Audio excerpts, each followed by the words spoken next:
Hello class, this is Swati Sragi, your English teacher, and I hope you all to be safe at your home. Okay, so today I am going to start with the first poem of our book Flamingo. The name of our poem is My Mother at 66, written by Kamala Das. In this poem, Kamala Das has described her relationship with her mother. Okay इस poem में कमला दास जो है वो अपने parents के घर से Cochin airport की ओर ड्राइव करती हैं। ओके, और ड्राइव करते वक्त उनकी कार में उनकी मदर भी उनके साथ बैठी होती हैं और वो कार के अंदर के एनवायरनमेंट को और कार के बाहर के एनवायरनमेंट को एक दूसरे से कंपेयर करती हैं और इस पूरी पोएम में हम यही देखेंगे। So let's go on the discussion. So this is our poem written by Kamala Das, My Mother at 66. Okay, and our first stanza starts from driving from my parents' home to out of their homes. कहाँ तक है first stanza? Driving from my parents home to out of their homes. ठीक है, now I would like to give you some important word meanings from this first stanza. The first word is doze. Doze means होता है dozing, झपकी लेना, means sleeping lightly. Okay, ashen. Ashen means होता है pale and grey like ash, means राख. Ash means होता है राख, राख की तरह मुरझाया हुआ सा दिखना, फेडेड हो जाना. ठीक है, कॉप्स. कॉप्स मीन्स होता है dead body. Then here comes merry. Merry means होता है happy. Then spilling. Spilling means होता है मूविंग आउट क्विकली, मीन्स कहीं से बहुत तेज़ी से बाहर आना. ठीक है, ओके. तो जब ये पोएम स्टार्ट होती है तो जो पोएट होती है वो कोचिंग अपने पेरेंट्स के घर से कोचिन एयरपोर्ट के लिए ड्राइव करने वाली रहती है. ठीक है, तो उस टाइम ड्राइव करते वक्त उनकी मदर भी उनके साथ होती हैं कार में. तो उन्हें वो ड्राइव करते वक्त अचानक से जब वो अपनी मदर की ओर देखती हैं तो उनकी मदर क्या करती रहती है? डोजिंग करती रहती है, मीन्स झपकी लेती रहती हैं और उस टाइम उनका मुँह खुला रहता है. तो वो अपनी मदर के फेस को उस टाइम देख के किससे कंपेयर करती है? ऐश से, राख से कंपेयर करती हैं. क्यों? क्योंकि जैसे कि राख भी मुरझाया हुआ लगता है, वो निर्जीव होता है, जान नहीं होती है उसमें. उसी तरीके से उन्हें उनकी मदर का फेस लगता है. क्यों? क्योंकि चूँकि इसमें बताया गया कि उनकी मदर की एज क्या थी? 66, मीन्स वो बूढ़ी हो चुकी थी. तो इसीलिए वो कहती हैं कि क्योंकि मेरी माँ बूढ़ी हो चुकी थी इसलिए उनके फेस का सारा ग्लो ख़त्म हो गया था. और वो क्या करती हैं कि ग्लो ख़त्म होने के कारण उनकी माँ का फेस भी राख की तरह लगता है, निर्जीव लगता है, मुरझाया हुआ लगता है. तब तक अचानक से यही सोचते सोचते वो अपना ध्यान वहाँ से हटाना चाहती हैं, इसलिए वो बाहर की ओर देखती हैं. तो क्या दिखता है उन्हें बाहर? कि जो ट्रीज़ रहती हैं, बहुत सारे ट्रीज़ रहते हैं, उन्हें लगता है कि ट्रीज़ उनका पीछा कर रहा है. क्योंकि अगर कभी हम भी ट्रैवल करते हैं तो हमें क्या लगता है कि बाहर की जितनी भी चीज़ें हैं वो सब हमारा पीछा कर रही होती हैं. तो वैसे इनको पोएट को भी लगता है कि बाहर की सारी चीज़ें हमारा मीन्स बाहर की जो ट्रीज़ हैं वो मेरा पीछा कर रही हैं. और फिर अचानक से वो क्या देखती है कि बहुत सारे बच्चे जो कि बहुत खुश हैं वो खुशी खुशी अपने घर से कहीं जा रहे होते हैं, खुशी खुशी बहुत तेज़ी से अपने घर से कहीं जा रहे होते हैं. ठीक है, तो वो ये सोचती है कि उनके कार के अंदर का जो एटमॉस्फेयर है वो है उनकी माँ है और वहाँ का एटमॉस्फेयर क्या एकदम पीसफुल है, बहुत साइलेंट है. ठीक है, एकदम लाइक डेड है. वो जो एटमॉस्फेयर है वो एकदम डेडली एटमॉस्फेयर है, मीन्स वहाँ पे सारी चीज़ें एकदम नॉन लिविंग सी हैं, एकदम शांत पड़ी हुई हैं. और जबकि बाहर का जो एटमॉस्फेयर है वो बहुत जॉयस है, बहुत चीयरफुल एटमॉस्फेयर है, क्योंकि सब कोई बहुत खुशी खुशी अपनी लाइफ को स्पेंड कर रहा है. तो इसीलिए वो सोचती हैं कि वो क्या करती हैं, वो अपने कार के अंदर का और बाहर के एटमॉस्फेयर को कंपेयर करती हैं, उन दोनों के एनवायरनमेंट को कंपेयर करती हैं. सो और second stanza starts from but after the airport security check to all I did was smile and smile and smile. Okay, so I would like to give you some important word meanings of this stanza. The first one is security check, means the security checkup at the airport, means जब airport पे जो security checkup होता है वही. ठीक है. The second one is van. van means होता है कलरलेस, फीका.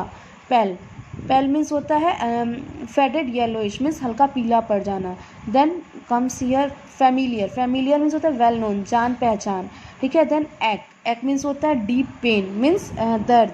ठीक है. सो यहाँ पे बताती है जब वो पोएट होती है वो इस एयरपोर्ट पे जब पहुँच जाती हैं तो एयरपोर्ट पे पहुँचने के बाद जब वो सिक्योरिटी चेकअप के बाद अपनी माँ की ओर पीछे मुड़ के देखती हैं तो उनकी माँ का चेहरा उस टाइम भी एकदम क्या लगता है, उन्हें एकदम मुरझाया हुआ सा, फीका सा लगता है. और उन्हें लगता है कि उनकी माँ का चेहरा एकदम कलरलेस हो गया और हल्का पीला पड़ गया है. तो वो अपनी माँ के फेस को उस टाइम किससे कंपेयर करती है, late winter's moon. Late winter's moon क्यों, क्योंकि विंटर का जो मून होता है, सर्दियों का जो चांद निकलता है, वो क्या होता है, एकदम कलरलेस, एकदम उसकी सारी ग्लो खत्म हो चुकी रहती है और उसके अंदर कोई स्ट्रेंथ भी नहीं रहता है। तो इसलिए वो अपनी माँ की फेस को, माँ की बॉडी को किससे कंपेयर करती हैं, लेट विंटर्स मून से कंपेयर करती हैं, क्योंकि उसकी माँ भी बहुत ओल्ड हो चुकी रहती है और इस वजह से, ओल्ड होने की वजह से उनका फेस किसकी तरह लगता है, लेट विंटर्स मून की तरह, मीन सर्दियों के चांद की तरह उनकी माँ का चेहरा लगता है, जिसका सारा ग्लो और सारी स्ट्रेंथ खत्म हो चुकी रहती है।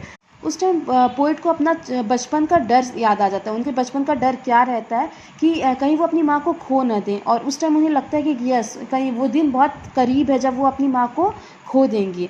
बट फिर यही सब सोचते सोचते वो क्या करती हैं, अपने डर को दूर करके, और फिर अचानक से वो स्माइल करती हैं और अपनी मम्मा को कहती हैं कि bye bye mamma, I will meet you soon. Okay, तो सो क्लास, यहाँ पे हमारी ये पोएम ख़त्म होती है और इस पोएम में कमला दास ने अपनी माँ के साथ अपने रिलेशनशिप को बताया और ये बताया कि वो उनसे कितना प्यार करती है और उन्हें खोने से कितना डरती हैं।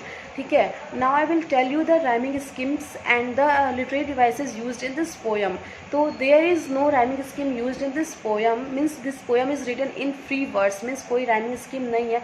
राइमिंग स्कीम कैसे फाइंड करते हैं हम किसी भी पोएम में, हम किसी अपने पोएम के लाइन्स के लास्ट वर्ड के प्रोनाउंसिएशन के अकॉर्डिंग राइमिंग स्कीम को फाइंड करते हैं। सपोज़ कि हमारी कोई पोएम है जिसकी फर्स्ट लाइन एंड होती है पेल से एंड सेकंड लाइन एंड होती है गेल से, तो हम उसे अपने राइमिंग स्कीम, क्योंकि उन दोनों लाइन्स के जो उन दोनों वर्ड्स के जो प्रोनाउंसिएशन है वो मिलती जुलती है, तो हम उसे अपनी राइमिंग स्कीम ए कर सकते हैं। एंड देन सपोज़ करो कि उसकी जो नेक्स्ट लाइन्स है उनके भी वर्ड्स जो है उनका प्रोनाउंसिएशन ऐसे मिलता जुलता है, तो हम उसे अपनी राइमिंग स्कीम बी कर सकते हैं। ठीक है, तो ऐसे ही हम अपने पोएम में राइमिंग स्कीम को फाइंड करते हैं और उन्हें ए बी बी या फिर ए बी सी ऐसे करके फाइंड आउट कर लेते हैं और उन्हें लिख लेते हैं।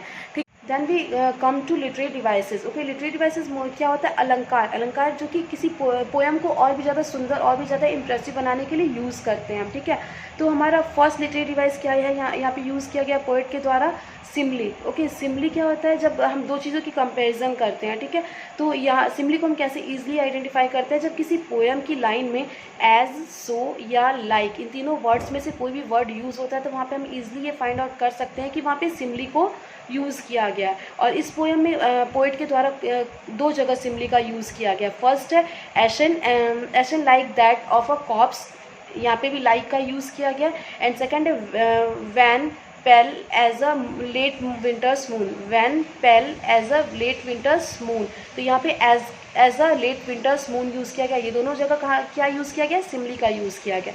फिर सेकंड आता है रिपीटेशन। रिपीटेशन कहाँ यूज़ किया गया है, at the end of this poem, the last line of this poem, smile and smile and smile, यहाँ पे रिपीटेशन हो रहा है।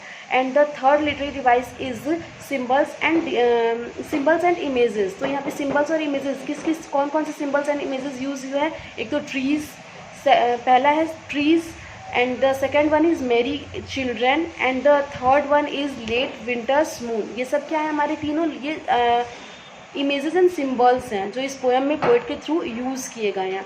ओके, सो आई होप कि आप सबको ये पोएम बहुत अच्छे से समझ में आ गई होगी। And if still you have any problem और any doubt regarding this poem, you can ask me in the comment box. I will definitely try to solve your problem. Okay, so thanks for watching this video. Thank you.